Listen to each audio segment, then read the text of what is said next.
నేను ఈరోజు యూట్యూబ్ గురించి మానిటైజేషన్ గురించి చెప్పబోతున్నాను. మనకు మానిటైజేషన్ జరగాలంటే 1000 మంది సబ్స్క్రైబర్లు లేదా 500 మంది సబ్స్క్రైబర్లు ఉండాలి.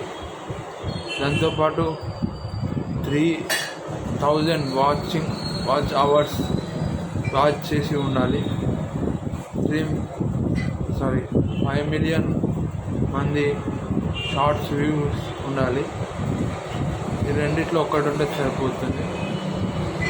నాకు ఎంత వస్తుందని చాలామంది అడుగుతున్నారు.